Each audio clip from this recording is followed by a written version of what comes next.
सुधा समाधान।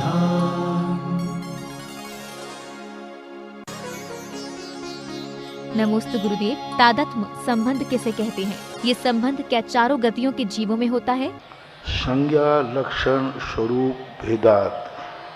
संज्ञा लक्षण और स्वरूप से तो भेद है, लेकिन एक क्षेत्र में सदा से थे, सदा हैं, सदा रहेंगे। तादात्म्य संबंध गुण और गुणी का होता है, जो एक ही क्षेत्र में एक साथ रहते हैं। तो गुण गुणी का संबंध तादात्म्य संबंध है, जो सभी द्रव्यों में स्वयं के गुण गुणी में घटता है। दो द्रव्यों का कभी तादात्म्य संबंध नहीं होता। एक द्रव्य में भी पर्याय के साथ तादात्म्य संबंध नहीं होता। गुण के साथ गुणी का जो संबंध है वो त्रिकालिक है। दोनों स्वरूप भिन्न है, लक्षण संज्ञा भिन्न है, लेकिन दोनों एक साथ एक द्रव्य में रहते हैं, उसको तादात्म्य संबंध बोलते हैं। नमोस्तु गुरुदेव। इतर निगोद और नरक के दुखों को देखते हुए क्या ये भिन्न है या समान? इतर और नित्य निगोद में तो सुख दुखों में तो कोई अंतर नहीं है। कर्म के उदय में भी कोई अंतर नहीं है। मात्र इतना अंतर है, नित्य निगोद में आज तक जीव निकले नहीं, और आगे उसमें से जो निकलेंगे 608 जीव, वो कहलाता है नित्य निगोद। दूसरी परिभाषा पूज्यवर अकलंक स्वामी ने श्री राजवार्तिक में दी कि जो आज तक निकले रही हैं, आगे निकलेंगे नहीं, वह नित्य निगोद है। इतर निगोद वो कहलाता है जो एक बार तरस व्यवहार राशि में आने के बाद पुनः जो निगोद में जाता है, वो इतर निगोद कहलाता है। नित्य निगोद में जो जीव निकले नहीं, निकलेंगे नहीं, वो 7, 14 राजू, 13 राजू नीचे एक राजू कलंकला नाम की पृथ्वी है, वहाँ पर नित्य निगोदिया रहते हैं। ऐसा पूज्यवर अकलंक स्वामी ने लिखा है। अन्य प्रभायमान आचार्यों ने ऐसा कोई भी अलग से स्थान नहीं दिया।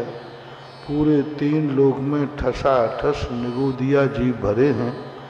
वो इतर निगोदिया हैं या सामान्य निगोदिया हैं, ऐसा अलग से कोई विभाजन नहीं किया गया, ऐसा मानना चाहिए। नमोस्तु गुरुदेव। संसार भावना और लोक भावना में क्या अंतर है?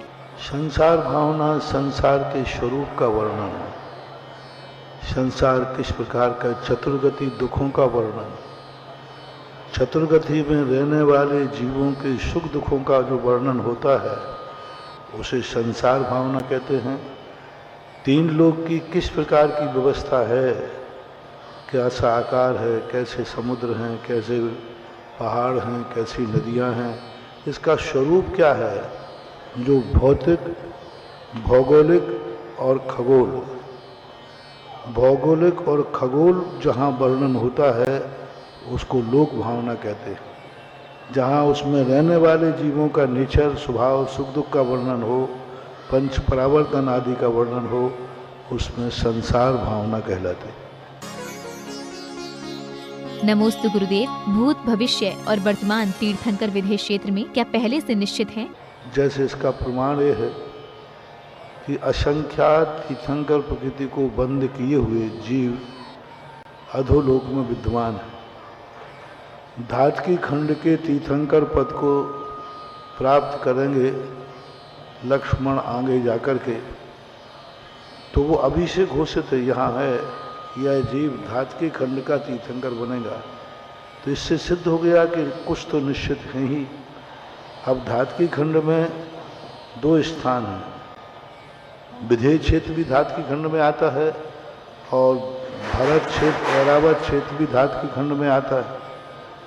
तो ये स्थान निश्चित नहीं है, पर फिर भी बहुत सारे जीवों के तीर्थंकर प्रकृति का बंध है, जो जाके विधेय क्षेत्र के तीर्थंकर बनेंगे। 5 कल्याणक वाले जितने तीर्थंकर विधेय क्षेत्र में होते हैं, वे पूर्व से नियत होते हैं। नियत होते हैं तभी 5 कल्याणक होंगे। यदि पूर्व से नियत नहीं है तो उनके 5 कल्याणक नहीं होते। बहुतायत तीर्थंकर 5 कल्याणक वाले ही होते हैं। कुचित कदाचित बहुत कम 2 या 3 वाले बहुत कम होते हैं। नमोस्तु गुरुदेव। गुरु भजन और गुरु भक्ति में क्या अंतर है? भजन और भक्ति दोनों एक दूसरे के सामान्य सूक्ष्मता से अंतर है। बाकी कोई भजन से भक्ति करता है, कोई भक्ति करता है, तो ये कोई विशेष खास अंतर नहीं है। लोक व्यवहार में भजन वो कहलाते हैं जिनमें व्यक्ति बिना अनुष्ठान, बिना संकल्प, बिना कोई विधि के जो गाया जाए वो भजन है। जो एक विधिवत किया जाए, अनुष्ठान पूर्वक किया जाए, संकल्प पूर्वक किया जाए, समाचार पूर्वक किया जाए, कृतिकर्म पूर्वक किया जाए, उसको भक्ति बोलते हैं। भजन में कृतिकर्म नहीं होता, भक्ति में कृतिकर्म होता है। कृतिकर्म का अर्थ ही है संकल्प पूर्वक, कायेश्वर पूर्वक जो की जाती है वो सामान्य से भक्ति कहलाती है। भजन है, स्तोत्र हैं, ये माध्यम है भक्ति के, और भक्ति एक अनुष्ठान भी है और इन सब में भी भक्ति निहित है। नमोस्तु गुरुदेव। समपशरण में दिव्य ध्वनि सबको समान रूप से मिलती है या पात्र के अनुसार? भगवान तो सामान्य रूप से बोलते हैं, लेकिन ग्रहण पात्र के अनुसार होता है। जो सुनना चाहता है वही, कोई महावीर की कथा सुनना चाहता है, कोई ऋषभनाथ की, तो एक को महावीर की कथा सुनाई पड़ेगी, एक को ऋषभनाथ। कोई कहता है मुझे समय सार पढ़ना, निश्चय नय का स्वरूप, कोई कहता है व्यवहार नय का स्वरूप, कोई कहता है मुझे तो कर्म प्रकृति समझना है, घोमट सार, कोई कहता है मुझे रत्नाथ साहब का चार समझना है, कोई तिलोर परिणति। जो जो समझना चाहे उसके कानों में वही जाएगा। तो लोग कहें महाराज जी ने आज महावीर की कथा सुनाई भगवान ने, दूसरा गलत, भगवान ने ऋषभदेव की कथा सुनाई। तो तुमने ऋषभदेव की, हाँ मुझे तो ऋषभदेव की सुनी। तुमने, जितने लोग बैठे हैं सबके पात्र के अनुसार उसको ग्रहण होगा। लेकिन भगवान जो बोलते हैं वो अर्थ करी बोलते, उसमें सारे अर्थ गर्भित होते हैं। यही तो सबसे अतिशय है कि भगवान सब सामान्य अर्थ करी बोलते हैं। भाषा स्वभाव परिणाम गुण ही प्रयोज्या, वो अपने आप वर्णाएं भाषा के रूप में नाना प्रकार, कैसा विचित्र है। जो हिंदी जानता हिंदी में, जो प्राकृत जानता प्राकृत में, जो बुंदेलखंडी जानता उसके बुंदेलखंडी में, जो राजस्थानी जानता उसको राजस्थानी में, जो अंग्रेजी जानता उसको अंग्रेजी में, जो अनार्य है, मृगखंडी कोई बैठा है तो उसको अनार्य भाषा सुनाई पड़ेगा। त्रियंचों की भाषा, त्रियंच की भाषा, त्रियंच भी सुनते हैं। अब उनकी भाषा उनके रूप में सुनेंगे, उनकी जो इच्छा है उसी रूप में उनके कानों में शब्द पड़ेंगे, ऐसा माना। नमोस्तु गुरुदेव। गुरुदेव, अग्नि कायक जीवों की आयु कितनी होती है और खारी उठावना के कितने दिन बाद आगम संवत है? खारी में शामिल होने वाले लोगों का उस दिन मंदिर जाना कितना उचित और अनुचित है? अग्निकायों की जीवों की 3 अथवा 7 दिन, 2 उल्लेख मिलते हैं। 3 दिन का भी मिलता है, 7 दिन का भी उल्लेख मिलता है, इनकी उत्कृष्ट आयु। अब रही बात खारी उठाने के संबंध में, जैन आगम में कोई उल्लेख नहीं, कोई चर्चा नहीं है। जलाने के बाद उसका क्या क्रियाक्रम करना चाहिए, कुछ नहीं है हमारे यहाँ, कुछ नहीं है। जल के राख हो गई, माटी का काम माटी में चला गया। ना कोई खारी उठाना है, ना तीये की बैठक का वर्णन है, ना कुछ भी नहीं है। कितने लोग मरे शास्त्रों में, किसी के मरने के बाद, अंत्येष्टि के बाद तीसरे दिन क्या किया गया, ऐसा कोई शास्त्र में उल्लेख नहीं है। ये परंपरा लोक परंपराएं हैं, रूढ़ियाँ हैं, जैसी बना लो बन जाती हैं, जैसी मिटाओ मिट जाती हैं। तो अब 3 दिन में हो चाहे 1 दिन में हो, आगम में जब वर्णन ही नहीं है तो कैसे कह सकता हूँ। खाली जिस दिन मरघट जाते हैं उस दिन कम से कम 1 दिन 1 रात निकलना चाहिए, चाहे शाम को हो चाहे सुबह, 1 रात निकलना चाहिए। 1 दिन का सूतक तो मानना ही चाहिए। रही बात दर्शन करने की, तो दर्शन में श्रृंगार चौकी और एक साल होता है। श्रृंगार चौक के अंदर एक साल होता है। साल को आज की भाषा में बरामदा कहो। प्रवेश करते बरामदा आएगा, बरामदा के बाद आएगा आंगन, आंगन के बाद आएगा नृत्य मंडप। नृत्य मंडप, उस नृत्य मंडप के पास के पहला जो आंगन है वहाँ साल बनी रहती है शास्त्रों के अनुसार।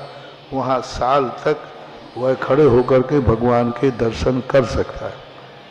और सबसे ज़्यादा हो, छोटा मंदिर हो तो दरवाजे पर खड़े होकर भगवान के दर्शन करने में कोई बाधा नहीं, वो दर्शन किसी भी समय कर सकता है। नमोस्तु गुरुदेव, क्या शिखर जी में बने चरणों को महिलाओं को स्पर्श करना चाहिए? पहली बात तो वो चरण है ही नहीं, चरण चिन्ह है। चरण चिन्ह का अर्थ होता है महाराज निकल गए तो महाराज के निकलने के बाद जो धूल में चरण पड़े उनको महिलाओं को शुद्धि अशुद्धि में छूने में कोई बाधा नहीं। चरणों को नहीं छूना। सिद्ध छेद पे चरण नहीं होते हैं, चरण चिन्ह होते हैं। सीधे चरण नहीं होते नाखून, उल्टे चरण होते हैं ऐसे, क्योंकि जब कोई चलेगा तो निशान कैसा बनेगा? उल्टा बनेगा। तो वो चरण चिन्ह है। चरण चिन्हों को महिलाओं को छूने में कोई बाधा नहीं है। चरण नहीं छूना, चरण चिन्ह छूना। महाराज के चरण चूर्ण नहीं छूना। महाराज जब निकल जाएं तो जहां महाराज का चरण पड़ा था वहां जम के छुओ, खूब छुओ, मन से छुओ, कोई बाधा नहीं। बस महाराज को मत छूना, बाकी जो करना हो जो। नमोस्तु गुरुदेव, बुरे समय में और 7.5 शनि में क्या करें? पहली बात तो क्या करना है, कर्म पूरब किए हैं खोटे, बस यही चिंतन करो। अपाय विषय, विपाक विषय, धर्म ध्यान का चिंतन करना चाहिए। रही बात 7.5 शनि, हमारे शास्त्रों में इतना सरल उपाय है, सारे दुनिया के ग्रहों का निवारण करने वाला है नमोकार मंत्र। और शनि निवारण का सबसे सरल, सस्ता, फोकट में नमो लोये शब्द शाहूरम। मैं कहा था ना एक दिन, जिनको मंगल और सूर्य की दशा लगी हो तो लाल रंग से सिद्ध भगवान का ध्यान करो मस्तक के ऊपर। जिनको शुक्र की दशा और चंद्र की महादशा चल रही हो, अरहंत भगवान का ध्यान करो सफ़ेद रंग का ललाट पर। जिनके लिए गुरु की महादशा चल रही हो, नमो आयरियाणम पीले कलर का ध्यान करो गले पर। जिसके लिए बुद्ध की महादशा चल रही हो तो हरे रंग का उपाध्याय परमेष्ठी का ध्यान करते करते हरे रंग का ध्यान करो हृदय पर। और जिनको शनि महाराज चल रहे हों, फोकट में बैठा नाभि के अंदर नीला कलर का ध्यान करते हुए, नीले कलर का नमो लोहे शब्द शाहुणम, नमो लोहे। कोई पैसा नहीं, कोई फीस नहीं, ये नगीना मगीना में लुट जाओगे रे। वो कहें नीलम पहन लो, नीलम, अरे नीलम बहुत खतरनाक होता है, असली नकली में और गड़बड़ हो जाए। कोई कहते वो घोड़े की नाल पहनो, वो घोड़े को मार डालते लोग। कुछ नहीं, नमो लोहे शब्द शाहुणम, नमो लोहे शब्द शाहुणम, बस इसका जाप करो। सारे जितने शनि फनी हैं सब यहाँ चरणों में लौट जाएंगे। नमोस्तु गुरुदेव, क्या हम भक्तामर अनुष्ठान में और घर में स्टील का दीपक उपयोग कर सकते हैं? लोहे का कोई भी अनुष्ठान में प्रयोग करना, सच्चे देव शायद गुरु को लोहे की कोई वस्तु प्रयोग मत करो। नेता को काला झंडा दिखाना, देव गुरु को स्टील दिखाना बराबर होता है। इसलिए स्टील तो निकालो, बेकार चीज़ है। लोहा है, मिट्टी के बर्तन अच्छे हैं, तांबा है, कांसा है, पीतल है, सोना है, चांदी है, सबसे सस्ते मिट्टी के हैं। पीतल के बना लो ज़्यादा है, लेकिन लोहे का नहीं, स्टील का प्रयोग नहीं। नमोस्तु गुरुदेव, मंदिर निर्माण में जो देरी करते हैं उनको किस प्रकार का पाप लगता है? बहुत बड़ा मजबूरी देखना पड़ेगी। देरी किस लिए हो रही, किसकी तरफ से हो रही? शिल्पी की तरफ से हो रही, कोई अन्य कारण से हो रही, या स्वयं प्रमाद से हो रही है। यदि कमेटी प्रमाद से कर रही है तो बराबर कमेटी को अशुभ बंद हो रहा है। कोई यदि प्रमाद से विघ्न डाल रहा है तो अशुभ कर्म का बंद हो रहा है। कोई इसलिए बिल नहीं पास करता है कि जिससे काम रुक जाएगा, तो उसको महान कर्म का बंद होता है। कई लोगों का शौक होता है, कोई बिल आए अभी पास नहीं करेंगे जब तक उसको 2-4 बार फिराएंगे नहीं। कई लोगों की आदत होती है, पैसा है पास करना है, तब तक वो 2-4 बार आगे पीछे नहीं घुमा लेंगे, तब तक बिल पास नहीं करते। ऐसे लोगों को महान अशुभ कर्म का बंद होता है। मात इसलिए कि अभी घूमने दो, देखेंगे कोई जरूरत है, कहाँ जाएगा, पैसा नहीं है वो बात अलग है, कोई कारण है बात, लेकिन यूं अभी जल्दी क्या पास पड़े, 2-4 दिन घूमने दो उसको। ऐसा भाव करके कोई बिल पास नहीं करे, बिलों पे दस्तखत नहीं करे, चेक पास नहीं करे, ऐसे लोगों को ऐसे अशुभ कर्म का बंद होता है कि बे खाने के लाले पड़ जाते हैं उनके यहाँ। भीख मांगने पर भीख भी नहीं मिलती, कहीं से इंतजाम नहीं होता, परेशानी में, क्योंकि उन्होंने दूसरों के बिलों को रोका, चेक पास नहीं किया। काम रुका है तो रुका रहने दो, कई लोग कहते हैं रुका रहने दो, मेरे बिना काम हो ही नहीं सकता, तो इनको बहुत अशुभ कर्म का बंध होता है। नमोस्तु गुरुदेव। जैन ज्योतिष में नवग्रह का वर्णन है, जिसमें सूर्य और चंद्रमा को ग्रह बोला है, पर करुणानुयोग में इन्हें इंद्र और प्रति इंद्र बोला है। और करुणानुयोग में एक चंद्रमा के परिवार में 88 ग्रह होते हैं, पर ज्योतिष में नवग्रह मानते हैं। तो इन 88 ग्रहों का क्या प्रभाव पड़ता है? सूर्य चंद्रमा को इंद्र प्रति इंद्र तो कहा ही है, ग्रह है, ग्रह का अर्थ बहुत अच्छा है। उसमें रहने वाले का नाम इंद्र प्रति इंद्र है। इस विमान का नाम तो ग्रह ही है, रहने वाले का नाम, जैसे विमान बोलते ना वैमानिक में, उस विमान में सौधर्म रहता है, ये है ग्रह ही, चंद्रमा सूर्य। इसमें रहने वाले का नाम इंद्र है, सूर्य और चंद्रमा का नाम इंद्र नहीं है। सूर्य चंद्रमा का नाम तो ग्रह ही है, उसमें रहने वाले का नाम इंद्र है। जो 88, 28 इन नक्षत्रों के जो प्रभाव मिलते हैं, इनके प्रभाव पड़ते हैं, इन्हीं के उपनक्षत्र कहलाते, परिवार नक्षत्र। यहाँ पर जो लिया गया है 27 नक्षत्र सामान्य से मानते हैं। पूज्यवर्य विषम आचार्य महाराज ने त्रिलोक परिणति में 28 नक्षत्र माने, एक अभिजित नाम का नक्षत्र का प्रयोग और किया है। और 88 नक्षत्रों का जो वर्णन मिलता है ये इनके परिवार नक्षत्र हैं। तो परिवार नक्षत्रों को मूल ज्योतिष ने स्वीकार नहीं किया, उनके भी प्रभाव थोड़े बहुत तो रहते हैं, लेकिन मूल का मुख्य रहता है, ऐसा मानना चाहिए। सुधा समाधान।